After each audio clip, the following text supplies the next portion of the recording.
नमस्कार विद्यार्थी मित्रांनो, स्वागत आहे तुमचं SK MPSC अकॅडमी या आपल्या यूट्यूब चॅनलमध्ये। आज दिनांक 6 मे 2024 वार आहे सोमवार। तुमच्यासाठी घेऊन आलो आहे संपूर्ण वृत्तपत्र विश्लेषण, ज्यामध्ये आपण Loksatta newspaper, the Indian express, the Hindu हे जे न्यूजपेपर आहेत आणि या न्यूजपेपरमध्ये ज्या काही न्यूज स्पर्धा परीक्षा दृष्टिकोनातून आपल्यासाठी महत्त्वाचे आहेत त्यांना या ठिकाणी आपण MCQ क्वेश्चनच्या माध्यमातून डिस्कस करत असतो। आजची जी काही डिस्कशन आहे त्यामध्ये आपण सरोवर आणि त्यांचे स्थान याविषयी चर्चा करणार आहोत।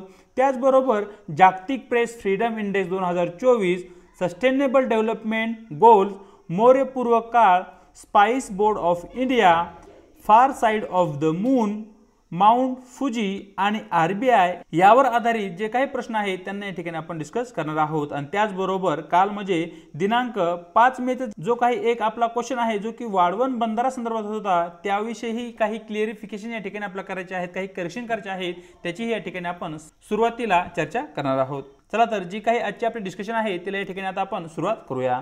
मित्रांनो, कालचा जो काही आपला प्रश्न होता वाढवण बंदरा संदर्भात, या बंदरावरती एका विद्यार्थ्याने करेक्शन त्या विद्यार्थ्याकडून सुचवण्यात आलेली होती। त्या ठिकाणी जो प्रश्न आहे तो प्रश्न असा होता, महाराष्ट्रात प्रस्तावित वाढवण बंदर कोठे आहे, अशा प्रकारचा या ठिकाणी आपला प्रश्न होता। आणि या ठिकाणी आपण उत्तर घेतलं होतं पर्याय ए, रायगड जिल्ह्यामध्ये वाढवण नावाचे बंदर आहे। मित्रांनो, या ठिकाणी जे काही वाढवण बंदर आहे ते रायगड जिल्ह्यामध्ये नसून जो काही आपला विद्यार्थी आहे आपल्या विद्यार्थ्याने सुचवल्याप्रमाणे ते पालघर या जिल्ह्यामध्ये आहे। हे अगदी या ठिकाणी बरोबर आहे। जी काही चूक झाली होती त्याला या ठिकाणी मी करेक्ट करत आहे। चला तर जी काही आपली चूक आहे त्या चुकीच्या दुरुस्तीनंतर जी काही आजची आपली फ्रेश डिस्कशन आहे त्या फ्रेश डिस्कशनला या ठिकाणी सुरुवात करूया। मित्रांनो, या ठिकाणी जो काही आजचा आपला पहिला प्रश्न आहे तो आहे सरोवर आणि त्या सरोवरांचे स्थान कोणत्या राज्यात आहे या संदर्भात। सरळ या ठिकाणी प्रश्न पाहूया। खालील जोड्या विचारात घ्या ज्या ठिकाणी सरोवर आणि त्या सरोवराचे स्थान कोणत्या राज्यात आहे, अशा जोड्या या ठिकाणी आपल्याला देण्यात आलेल्या आहेत। या ठिकाणी क्रमांक 1 ची जोडी चिल्का सरोवर ओडिसा, क्रमांक 2 ची जोडी पुलकित तलाव हिमाचल प्रदेश, क्रमांक 3 ची जोडी कालीवेली तलाव केरळ आणि नंबर 4 ची जोडी आपल्याकडे आहे वेबनाड तलाव जो की तमिळनाडू। अशा प्रकारच्या 4 जोड्या मित्रांनो या ठिकाणी आपल्याकडे देण्यात आलेल्या आहे। तर मित्रांनो, या ठिकाणी वरीलपैकी किती जोड्या बरोबर आहेत असं या ठिकाणी आपल्याला प्रश्नामध्ये विचारण्यात आलेलं आहे। तर मित्रांनो, क्रमांक 1 ची जी जोडी आहे ती या ठिकाणी अगदी बरोबर आहे। आणि त्यानंतर क्रमांक 2, क्रमांक 3 आणि क्रमांक 4 या तिन्ही जोड्या या ठिकाणी चुकीच्या असल्या कारणाने वरील 4 जोड्यापैकी केवळ आपली एकच जोडी बरोबर आहे। परिणामी या ठिकाणी आपले योग्य उत्तर राहील पर्याय ए, केवळ एक जोडी या ठिकाणी बरोबर आहे। तर मित्रांनो, या ठिकाणी हे जे सरोवर आहेत त्यांची या ठिकाणी आपण एक लिस्ट पाहूया जे की स्पर्धा परीक्षा दृष्टिकोनातून महत्त्वाचे लेक्स किंवा सरोवर आपल्यासाठी आहेत। या ठिकाणी जी काही लेक्स आहेत ती आहेत फ्रेश वॉटर लेक्स, म्हणजे जे काही खाऱ्या पाण्याचे लेक आहेत ते खाऱ्या पाण्याचे लेक यापैकी एकही नाहीये, हे तुम्हाला या ठिकाणी माहिती असणं आवश्यक आहे। आणि साईडच्या मॅपमध्ये महत्त्वपूर्ण लेक आणि त्यांचे जे काही स्थान आहे तुम्ही या मॅपमध्येही पाहू शकता। म्हणजे या ठिकाणी जेव्हा केव्हा आपण लेक, डॅम असतील, वाईल्ड लाईफ सँच्युरीज असतील, अशा प्रकारचे जे काही घटक आहेत त्यांचा अभ्यास करत असताना अशा प्रकारे जर मॅपच्या माध्यमातून आपण अभ्यास केला तर आपला अभ्यास जास्त इफेक्टिव्ह होऊ शकतो आणि जास्त कालावधीसाठी तो आपल्या लक्षातही राहू शकतो। आणि परीक्षेमध्ये जर अशा प्रकारे काही या ठिकाणी क्वेश्चन आले तर ते क्वेश्चन आपले चुकणार नाहीत। तर मित्रांनो, या ठिकाणी जे की उलर लेक आहे ते आहे जम्मू आणि काश्मीरमध्ये, हे तुम्हाला माहिती असणं आवश्यक आहे। शिवाजी सागर लेक महाराष्ट्रामध्ये आहे। इंदिरा सागर लेक मध्य प्रदेश राज्यामध्ये येतो। सरदार सरोवर लेक गुजरात राज्य, लोकताक लेक जो की या ठिकाणी मणिपूर या राज्यामध्ये येतो, नागार्जुन सागर लेक तेलंगणा राज्य, कोलेरू लेक आंध्र प्रदेश आणि गोविंद सागर या ठिकाणी मित्रांनो हिमाचल प्रदेशामध्ये येताना आपल्याला दिसतो। तर मित्रांनो, या ठिकाणी अशा प्रकारे मॅपच्या माध्यमातून तुम्ही काही जे महत्त्वपूर्ण लेक्स आहेत ते तुम्ही या ठिकाणी लक्षात ठेवू शकता। जसे की कोलेरू लेक या ठिकाणी आंध्र प्रदेशमध्ये आहे, वेबनाड लेक या ठिकाणी केरळ या राज्यामध्ये आहे, त्याचबरोबर लोकताक लेक जे आहे जे की मणिपूर या राज्यामध्ये नॉर्थ ईस्टमध्ये आहे। पुढे उलर लेक आपल्यासाठी महत्त्वाचं आहे ते तुम्ही या ठिकाणी पाहू शकता।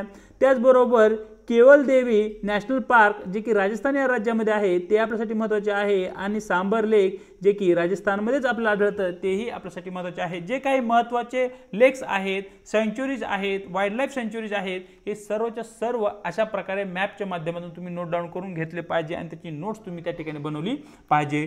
थोडक्यात वरील जे काही आपण लेक्स पाहितले त्यांची इन डिटेल मध्ये या ठिकाणी आपण चर्चा करूया। सर्वप्रथम या ठिकाणी आपण चर्चा करूया पुलकित सरोवर जे की भारतातील एक दुसऱ्या क्रमांकाचे सर्वात मोठे खाऱ्या पाण्याचे सरोवर आहे। हे तुम्हाला या ठिकाणी माहिती असणं आवश्यक आहे, ज्याचे स्थान आंध्र प्रदेश आणि तमिळनाडू यांचा जो काही सीमावर्ती भाग आहे त्या सीमावर्ती भागामध्ये आहे। याची जी काही ओळख आहे ती ओळख म्हणजे या ठिकाणी असणारे पक्षी अभयारण्य आणि या ठिकाणचे पक्षी अभयारण्याचे जे काही वैशिष्ट्य आहे ते म्हणजे या ठिकाणी स्थलांतरित पक्ष्यांच्या असंख्य प्रजाती या ठिकाणी तुम्ही पाहू शकताय। अशा प्रकारे महत्त्वपूर्ण पॉइंट पुलकित लेक विषयी आपण या ठिकाणी पाहितले आहेत। पाहूया कालीवेली सरोवर जे की मित्रांनो तमिळनाडू राज्यामध्ये आहे। सर्वाधिक महत्त्वाचा पॉइंट जो तुम्हाला माहिती असणं आवश्यक आहे, जे की एक खाऱ्या पाण्याचे सरोवर आहे, हा दुसरा पॉइंट। आणि याची जी ओळख आहे ती आहे स्थलांतरित पक्ष्यांमुळे हे लेक खूप वेळा न्यूज मध्ये असलेलं आपल्याला दिसतं। आणि सर्वाधिक या सर्व लेक मध्ये जे आपल्यासाठी महत्त्वाचं आहे ते आहे वेबनाड लेक, ज्याला की विविध नावाने ओळखलं जातं, ज्यामध्ये वेबनाथ कायल असंही नाव आहे, वेबनाड कोल याही नावाने ओळखलं जातं, पुननमदा तलाव आणि कोची तलाव अशी विविध नावे या ठिकाणी वेबनाड सरोवराला त्या प्रदेशानुसार केरळमध्ये देण्यात आलेली आहेत। स्थान केरळ राज्य ऑलरेडी आपण डिस्कस केला आहे। प्रकार खाऱ्या पाण्याचे ते एक सरोवर आहे आणि विशेष बाब म्हणजे केरळमधील सर्वात मोठे आणि भारतातील सर्वात मोठे तलाव म्हणून या ठिकाणी आपण वेबनाड लेकला पाहत असतो। हे महत्त्वाचे पॉइंट या ठिकाणी आपल्यासाठी महत्त्वाचे आहे, जे की तुम्ही नोट डाऊन करून घेतले पाहिजे। चलो आजच्या आपल्या पुढच्या प्रश्नाकडे, जो की या ठिकाणी जागतिक प्रेस फ्रीडम इंडेक्स 2024 संदर्भात आहे। सरळ प्रश्न पाहूया। जागतिक प्रेस फ्रीडम इंडेक्स 2024 च्या संदर्भात खालीलपैकी कोणती विधाने बरोबर आहेत? विधान क्रमांक 1, रिपोर्टर्स विदाउट बॉर्डर्स ने प्रकाशित केलेला तो एक निर्देशांक आहे। विधान क्रमांक 2, निर्देशांकात भारताचे मानांकन मागील वर्षाची तुलना करता या ठिकाणी घसरले आहे। नंबर 3, रिपोर्टर्स विदाउट बॉर्डर ज्याला की आपण RSF म्हणतो, या निर्देशांकात नॉर्वे आणि डेन्मार्क हे अव्वल स्थानी आहेत। अशा प्रकारचे मित्रांनो या ठिकाणी आपली 3 विधान आहे आणि यापैकी कोणती विधाने बरोबर आहेत असं या ठिकाणी आपल्या प्रश्नामध्ये विचारण्यात आलेलं आहे। सर्वप्रथम या ठिकाणी चर्चा करूया विधान क्रमांक 1 ची। जो काही जागतिक प्रेस फ्रीडम इंडेक्स आहे तो रिपोर्टर्स विदाउट बॉर्डर या संस्थेकडून जारी केला जातो। विधान क्रमांक 1 मित्रांनो अगदी बरोबर आहे। विधान क्रमांक 2 मित्रांनो या ठिकाणी चुकीचं आहे।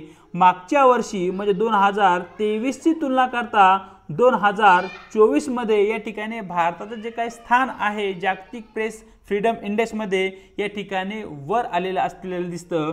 2023 मध्ये भारताचं स्थान 161 होतं, जे की 2024 मध्ये या ठिकाणी 149व्या स्थानी भारत हा जागतिक प्रेस फ्रीडम इंडेक्स मध्ये आलेला दिसतो। प्रेस फ्रीडम म्हणजे काय? जे काही माध्यम आहे प्रसार माध्यम त्यांच्यासाठी असणारं फ्रीडम म्हणजे सरकारकडून त्यांच्यावर कसल्या प्रकारचे प्रतिबंध घातले जात नाहीयेत। मग या ठिकाणी सर्वात कमी प्रतिबंध जे आहेत ते नॉर्वे आणि डेन्मार्कचे जे काही वृत्तपत्र आहेत त्यावर असलेले दिसतात आणि त्या लिस्टमध्ये भारत हा एकूण 159व्या स्थानी असलेला दिसतो। विधान क्रमांक 3 मित्रांनो या ठिकाणी अगदी बरोबर आहे। नॉर्वे आणि डेन्मार्क हे जागतिक प्रेस फ्रीडम इंडेक्स मध्ये टॉप 1 आणि 2 या स्थानावर आपल्याला दिसतात। म्हणजेच वरील पैकी जी 3 विधान आहेत त्यापैकी विधान क्रमांक 2 केवळ चूक आहे आणि विधान क्रमांक 1 आणि विधान क्रमांक 3 मित्रांनो या ठिकाणी बरोबर असल्या कारणाने आपलं योग्य उत्तर राहील पर्याय बी, केवळ विधान 1 आणि 3 बरोबर। चलो आजच्या आपल्या पुढच्या प्रश्नाकडे, जो की या ठिकाणी मित्रांनो SDG म्हणजे सस्टेनेबल डेव्हलपमेंट गोल संदर्भात आहे। सरळ प्रश्न पाहूया। खालील विधाने विचारात घ्या। विधान क्रमांक 1, शाश्वत विकास उद्दिष्टे सस्टेनेबल डेव्हलपमेंट गोल्स हे संयुक्त राष्ट्रांनी 2015 मध्ये स्थापित केलेल्या परस्पर संबंधित जागतिक उद्दिष्टांचा एक संच आहे। विधान क्रमांक 2, सस्टेनेबल डेव्हलपमेंट गोल्स सर्व देशांसाठी बंधनकारक आहेत आणि 2030 पर्यंत पूर्ण करणे आवश्यक आहे। विधान क्रमांक 3 सस्टेनेबल डेव्हलपमेंट गोल क्रमांक 5 स्वच्छ पाणी आणि स्वच्छता यावर लक्ष केंद्रित करते। मित्रांनो, अशा प्रकारची 3 विधानं या ठिकाणी आपल्या समोर देण्यात आलेली आहेत आणि या ठिकाणी आपल्याला विचारलंय की वरीलपैकी किती विधाने बरोबर आहेत।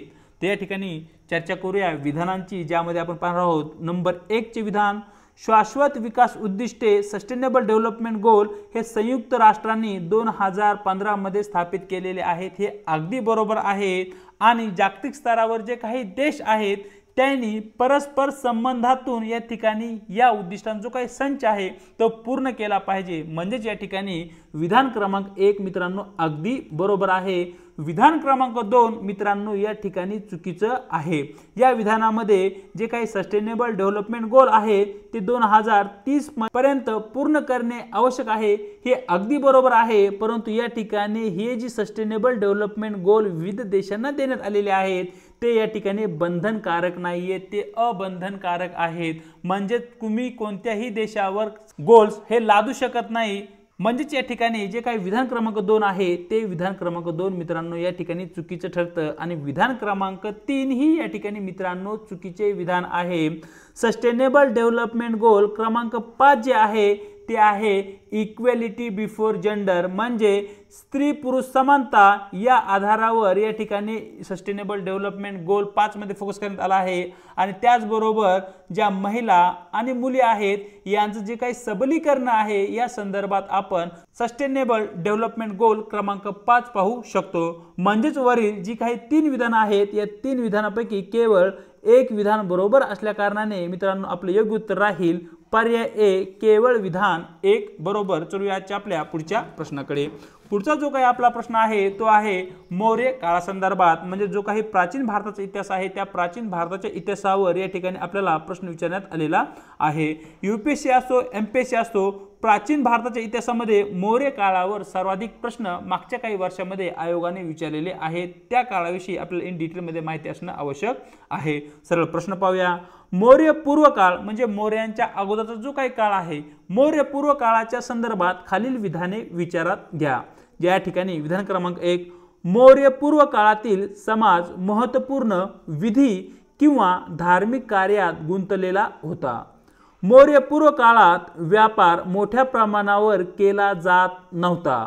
तर मित्रांनो अशा प्रकारची 2 विधाने या ठिकाणी आपल्या समोर देण्यात आली आहे आणि वरील 2 विधानापैकी कोणते विधान बरोबर आहे असं या ठिकाणी आपल्याला प्रश्नामध्ये विचारण्यात आलेलं आहे। तर या ठिकाणी जे काही विधान क्रमांक 1 आहे ते अगदी बरोबर आहे। मौर्यांच्या अगोदरचा किंवा मौर्य पूर्व जो काळ आहे तो वैदिक धर्माशी संबंधित कार्यकाळ होता आणि वैदिक धर्मामध्ये विधी असतील, पूजा अर्चा असतील किंवा जे काही धार्मिक कर्मकांड आहेत ते मोठ्या प्रमाणावर केले जात होते। म्हणजे या ठिकाणी विधान क्रमांक 1 मित्रांनो या ठिकाणी अगदी बरोबर आहे आणि विधान क्रमांक 2 या ठिकाणी चुकीचं आहे। मौर्य पूर्व काळामध्ये आपल्या देशामध्ये मोठ्या प्रमाणावर आंतरराष्ट्रीय स्तरावर व्यापार केला जायचा। भारताचा व्यापार हा ग्रीक, चीन या देशाबरोबर होता आणि त्याचबरोबर सिल्क रूट ही या ठिकाणी विकसित झाले होते आणि या सिल्क रूटच्या माध्यमातून ही या ठिकाणी मोठ्या प्रमाणावर भारताचा व्यापार चीन आणि ग्रीक, रोमन या देशासोबत होताना आपल्याला दिसत आहे। म्हणजेच या ठिकाणी विधान क्रमांक 2 मित्रांनो चुकीचे विधान आहे। म्हणजेच वरील 2 विधानापैकी केवळ क्रमांक 1 चे विधान बरोबर असल्या कारणाने आपले योग्य उत्तर राहील पर्याय ए, केवळ विधान 1 बरोबर। चलूया आपल्या प्रश्न क्रमांक 5 कडे, जो की या ठिकाणी स्पाइस बोर्ड ऑफ इंडिया संदर्भात आहे। सरळ या ठिकाणी जो काही आपला प्रश्न आहे तो प्रश्न पाहूया। स्पाइस बोर्ड ऑफ इंडियाच्या संदर्भात खालील विधाने विचारात घ्या। या ठिकाणी विधान क्रमांक 1, भारतीय मसाल्यांसाठी नियामक आणि निर्यात प्रोत्साहन संस्था आहे। नंबर 2, भारतात विकल्या जाणाऱ्या मसाल्यांच्या किमान किरकोळ किमती या ठिकाणी स्पाइस बोर्ड ऑफ इंडिया कडून ठरवल्या जातात। विधान क्रमांक 3, स्पाइस ट्रेन ही एक ऑनलाइन मोहीम आहे जी भारतीय स्पाइस बोर्डने भारतीयांना देशातील समृद्ध मसाल्याच्या वारशाबद्दल शिक्षित करण्यासाठी सुरू केलेली आहे।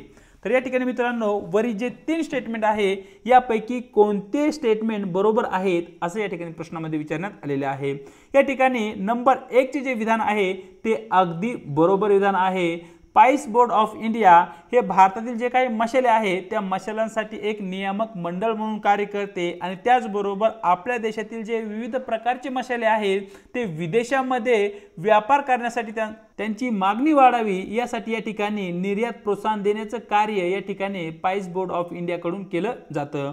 विधान क्रमांक 2 या ठिकाणी मित्रांनो चुकीचं आहे। भारतातील जे काही मसाले आहेत त्या मसाल्याच्या ज्या काही किमती आहेत त्या बाजारातील मागणी आणि पुरवठा या घटकावर आधारित आहेत। म्हणजे या ठिकाणी जे काही मसाल्याच्या किरकोळ किमती आहेत त्या किरकोळ किमती ठरवण्यामध्ये स्पाइस बोर्ड ऑफ इंडियाचा कसल्याही प्रकारचा हात आपल्याला दिसत नाही। आणि जे विधान क्रमांक 3 आहे तेही या ठिकाणी अगदी बरोबर आहे। आपल्या देशाला मोठ्या प्रमाणावर विविध प्रकारच्या आणि उच्च गुणवत्तेच्या मसाल्यांचा वारसा लाभलेला आहे आणि त्या मसाल्याविषयी आपल्या भारतीय नागरिकांनाही माहिती व्हावी यासाठी या ठिकाणी स्पाइस बोर्ड ऑफ इंडिया किंवा भारत सरकारकडून स्पाइस ट्रेन सुरू करण्यात आली आहे, जिच्या माध्यमातून आपल्या देशातील विविध प्रकारच्या विविध भागातील जे काही मसाले आहेत ते मसाले आपल्या देशातील विविध भागातील नागरिकांना माहिती व्हावेत हा या ठिकाणी त्या मागचा उद्देश असलेला आपल्याला दिसतो। म्हणजेच वरील विधान क्रमांक 1 आणि विधान क्रमांक 3 बरोबर असल्या कारण मित्रांनो आपलं योग्य उत्तर राहील पर्याय सी केवळ विधान 1 आणि विधान 3 बरोबर। चलूया आजच्या आपल्या पुढच्या प्रश्नाकडे जो की या ठिकाणी फार साइड ऑफ मून या संदर्भात आहे। सरळ या ठिकाणी आपला प्रश्न पाहूया। फार साइड ऑफ मून हा शब्द अनेकदा बातम्यांमध्ये दिसत होता, याचा संदर्भ काय आहे? या ठिकाणी मित्रांनो जो काय फार साइड मून आहे अलीकडेच खूप वेळा न्यूज मध्ये आहे। मग या ठिकाणी फार साइड ऑफ मून म्हणजे नेमकं काय आहे असं या ठिकाणी आपल्याला विचारण्यात आलेलं आहे। सरळ या ठिकाणी जे काय आपलं उत्तर आहे उत्तर पाहण्या अगोदर या ठिकाणी आपला मून आणि जी काय आपली पृथ्वी आहे यांचा जो काही संबंध आहे तो संबंध या ठिकाणी आपल्याला समजून घेणं गरजेचं आहे।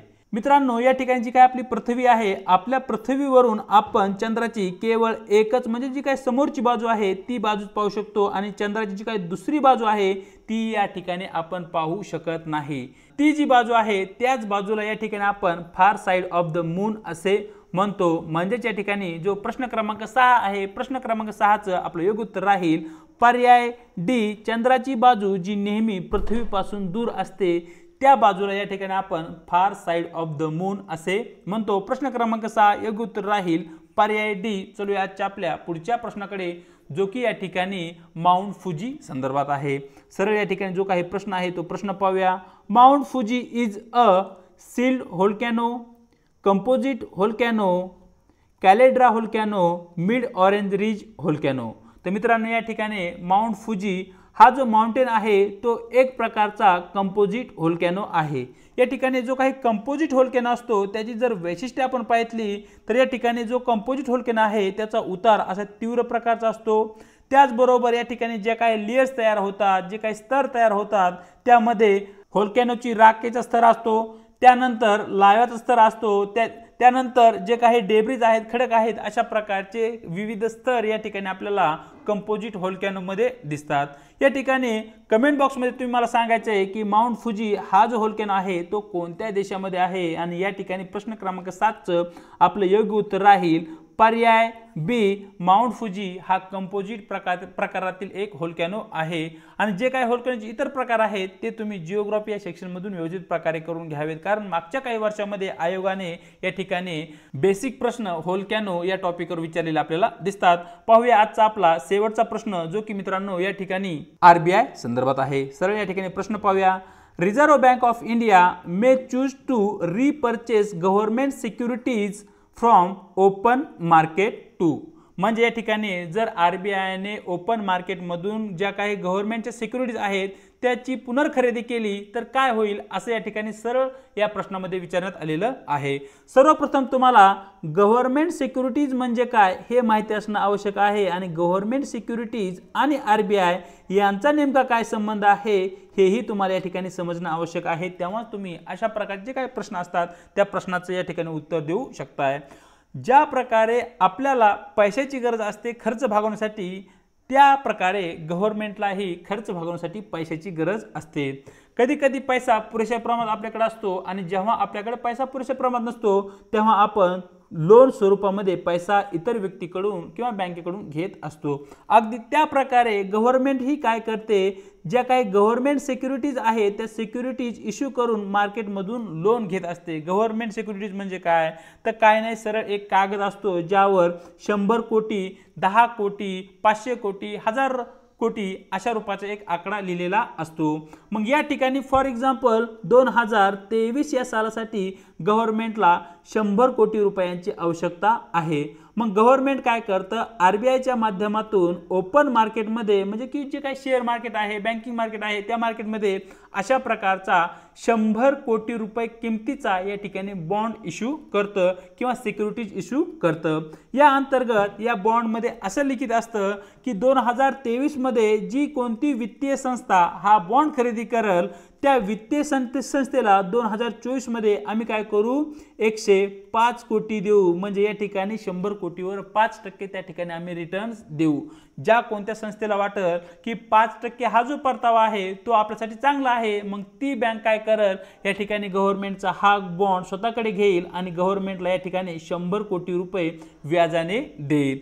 एका वर्षानंतर गव्हर्नमेंट ज्या कोणत्या संस्थेकडून ते पैसे व्याजाने घेतले आहेत ते पैसे परत देईल, म्हणजे 105 कोटी रुपये गव्हर्नमेंट त्यांना व्याजासहित परत देईल। मग अशा प्रकारची जी काही व्यवस्था असते त्याला या ठिकाणी आपण ओपन मार्केट ऑपरेशन असे म्हणतो आणि गव्हर्नमेंटच्या थ्रू किंवा गव्हर्नमेंटच्या मार्फत या ठिकाणी पैसे कलेक्ट करण्याचं कार्य, व्याजाने पैसा उभा करण्याचं कार्य आरबीआय कडून केलं जातं। मग या ठिकाणी प्रश्न असा विचारण्यात आलेला आहे की जर आरबीआयने जे काही गव्हर्नमेंटनं बॉन्ड इश्यू केले आहे ते बॉन्ड परत घेतले तर काय होईल, असं या ठिकाणी मित्रांनो प्रश्नामध्ये विचारण्यात आलेलं आहे। आता सरळ या ठिकाणी जो काही सहसंबंध आहे तो सहसंबंध समजून घेऊया। फॉर एक्झाम्पल जे 100 कोटीचा बॉन्ड आहे तो आरबीआयने पुनर्खरेदी केला आहे, म्हणजे या ठिकाणी आरबीआयने मार्केटमध्ये आता 100 कोटी रुपये लिक्विडिटी इंजेक्ट केली आहे, लिक्विडिटी त्या ठिकाणी पंप केली आहे, म्हणजे 100 कोटी आता मार्केटमध्ये आलेले आहेत। 100 कोटी मार्केटमध्ये आलेले आहेत याचाच अर्थ हे 100 कोटी नागरिकांच्या हाती आले आहे, गुंतवणूकदाराच्या हाती आलेले आहेत। मग या ठिकाणी नागरिकांच्या हाती जर पैसा आला तर नागरिक काय करतात, तर जे काही वस्तू आहे त्या वस्तूंची ते या ठिकाणी मागणी करतात। वस्तूला जर मागणी निर्माण झाली तर या ठिकाणी उत्पादकाला उत्पादनासाठी या ठिकाणी प्रेरणा भेटते। वस्तूला जर मागणी वाढली तर या ठिकाणी वस्तूच्या किमती वाढतात, म्हणजे एक प्रकारचं पॉझिटिव्ह स्पायरल हे अर्थव्यवस्थेमध्ये निर्माण होतं, ज्याच्या माध्यमातून अर्थव्यवस्थेचा विकास एका व्यवस्थित गतीने होताना या ठिकाणी आपल्याला दिसतो। तर या ठिकाणी जो काही प्रश्न आहे, प्रश्न क्रमांक 8, या प्रश्नाचं मित्रांनो आपलं योग्य उत्तर राहील पर्याय A, increase the liquidity and encourage the lending in the economy. म्हणजे जी काही अर्थव्यवस्था आहे त्या अर्थव्यवस्थेमध्ये जो काही पैसा आहे त्या पैशाचा पुरवठा वाढेल, ज्याच्यामुळे या ठिकाणी जे काही कर्ज घेणाऱ्यांची संख्या आहे ती कर्ज घेणाऱ्यांची संख्या या ठिकाणी वाढेल, अशा प्रकारचा अर्थ या ठिकाणी होतो जर आरबीआयने गव्हर्नमेंटच्या सिक्युरिटीची पुनर्खरेदी केली तर। अशा प्रकारे मित्रांनो दिनांक 6 मेचं जे काही आपलं वृत्तपत्र डिस्कशन आहे ते या ठिकाणी आपण पूर्ण केलेलं आहे। व्हिडिओ जर आवडला असेल तर व्हिडिओला लाईक आणि शेअर करायला विसरू नका। त्याचबरोबर आपल्या व्हिडिओविषयी तुम्हाला काय वाटतं हे कमेंट बॉक्समध्ये अवश्य कळवा। चॅनलवरती जर नवीन असाल तर चॅनल एकदा अवश्य सबस्क्राईब करा। त्याचबरोबर व्हिडिओच्या डिस्क्रिप्शन बॉक्समध्ये देण्यात आलेली आपल्या टेलिग्राम चॅनलची जी काही लिंक आहे त्या ठिकाणी तुम्हाला आपले टेलिग्राम चॅनल ही जॉईन करायचे आहे। त्याच्या माध्यमातून आपल्या प्रत्येक व्हिडिओच्या लिंक्स आणि त्याचबरोबर स्पर्धा परीक्षेसंदर्भात महत्त्वपूर्ण ज्या काही अपडेट आहेत त्या वेळोवेळी तुमच्यापर्यंत पोहोचत राहतील। आज इथेच थांबत आहोत, भेटूया एका नवीन व्हिडिओ सोबत।